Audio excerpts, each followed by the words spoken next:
Hi friends, good morning அப்படின்னு சொல்லிட்டு ரிலாக்ஸாக காப்பி குடிச்சிட்டு இருக்கேன். ஆனால் காலையில் வெயில் பாருங்க ஜுல்லுன்னு வந்து நம்மளுக்கு சுறுசுறுப்பை ஏற்படுத்தி விடுது. இந்த பக்கம் உலைய வச்சு அரிசி போட்டு வச்சு சாதம் வெந்துட்டுருக்காங்க. தக்காளி வெங்காயம் சட்னிக்கு நறுக்கிக்கிட்டு இருக்கேன். அது இல்லாமல் பையனுக்கு இந்த நெல்லிக்காய் ஜூஸ் போட்டு கொடுத்தாச்சு. நான் காப்பி குடித்தாச்சு. இப்போ லெமன் சாதம் வேறு செய்யணும். அதுக்கு லெமன் எடுத்து வெளியில் வச்சாச்சு. சாதத்தை வடித்து விட்டாச்சு.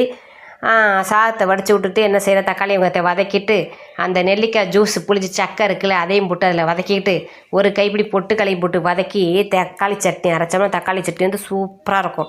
தக்காளி சட்னி அரைச்சி அந்த பக்கம் வச்சுட்டு சாதத்தை நிமித்து அவங்களையும் ஆற வச்சாச்சு. பையனுக்கு ஆஃபீஸுக்கு கொடுத்துட்றதுக்கு வெயில் அடிக்கிறனால தர்பூசணி ஜூஸு அதையும் ஜாரில் போட்டு அடித்து அவங்களையும் வடிகட்டி ஒரு பாட்டிலில் ஊற்றி அவங்களையும் ஓரமாக வச்சாச்சு. சாதத்தை வடித்து வச்சுருக்க சாதத்தை நிமித்து விட்டு ஆற வச்சு அவங்களும் அந்த பக்கத்தை ஆறிக்கிட்டு இருக்காங்க. இந்த பக்கம் வந்து உருளைக்கிழங்கு காலிஃப்ளவர் வறுவலுக்கு ரெடி ஆகிட்டுருக்கு. தோசை ஊற்றிட்டு இருக்கேன். தோசையும் தக்காளி சட்னி காலையில். மத்தியானத்துக்கு எல்லாருக்குமே லெமன் சாதம் உருளைக்கிழங்கு காலிஃப்ளவர். டக்குன்னு கிச்சனில் வேலையை முடிச்சுட்டு வெயில் வாரத்துக்குள்ள நம்ம வெளியில் வந்துடணும்.